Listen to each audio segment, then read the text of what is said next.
রাত 2টার সময় যখন বাচ্চার হলো স্যালাইন শেষ হয়ে যায়, তখন স্যালাইনটা আনতে যাওয়ার জন্য নার্সদের কাছে গেছে। তারা ওই টাইমে না উঠে এসে তারা হয়তো ফোন টিপছিল কি করছিল সেটা তারাই বলতে পারবে নাকি। আমরা তাদেরকে ডাকতে যাচ্ছি, তারা আসছে না, তারা মেজাজ দেখাচ্ছে, মোবাইল দেখাচ্ছে, মোবাইল দেখছে, ফোন টিপছে সবসময়। আমরা যখনই যাই কোনো প্রয়োজনে ওষুধ আনতেই হোক বা হচ্ছে বাচ্চার কি হয়েছে একটু আসেন দেখেন, না তারা ফোন টিপছে, বলছে আসছে আপনারা যান।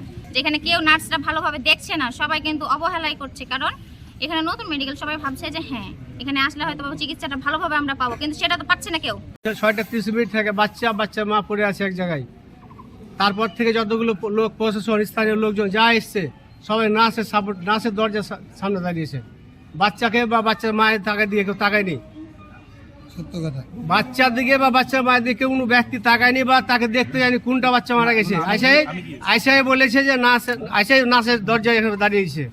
এটার মানে কি?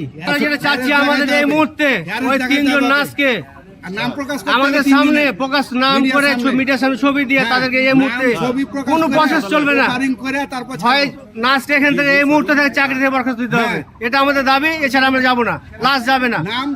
সেবা দিতে জানে না, তাহলে আপনারা খালি বোকা দিয়ে বলছে আমরা সেবা দিচ্ছি, কিন্তু কোনো সেবা নাই এখানে। ডাক্তার ভালো না, এই ডাক্তার চলবে না, ডাক্তার ভালো না। আমরা রাস্তায় রেডি চেয়েছি, আমার রাস্তায় রেডি রাস্তার বিরুদ্ধে হয়েছে। নার্স সেলাইন না দেওয়ার কারণে আমার ছেলে মারা গেছে। ওকে ডাকা হয়েছে, ও সেলাইন দিতে আসেনি, বলছে সেলাইন লাগবে না, ওই জন্য আমার ছেলে মারা গেছে। তাহলে ওরা মোবাইল টিভি সবসময়, ওরা তো নার্সগিরি করে না। ওরা যখন ডাক্তার আসে তখন একবার রাউন্ডে চলে গেল, রাউন্ডে যেয়ে ওদের কাজ হলো যা যা ওষুধ কে কি খাবে ওকে বলে দিল তোমার ওষুধ এত, তুমি 2 চামচ ওষুধ খাইয়ে দাও।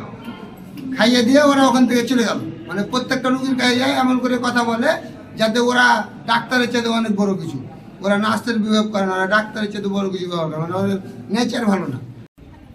নার্সরা সেবাবাদ দিয়ে মোবাইল কালচারের সাথে জড়িত, যার কারণে আমাদের শিশু বাচ্চারা সহ অনেকেই সেবা থেকে বঞ্চিত হচ্ছে। আমি এটা নিন্দা জানাই, ধিক্কার জানাই। সাথে সাথে যারা এ ধরনের আচরণ করছে তাদের দৃষ্টান্তমূলক শাস্তি দাবি করছি। যে নার্সদের গাফিলতির জন্য বাচ্চাটার মৃত্যু ঘটছে, এই ধরনের অভিযোগ করেছে।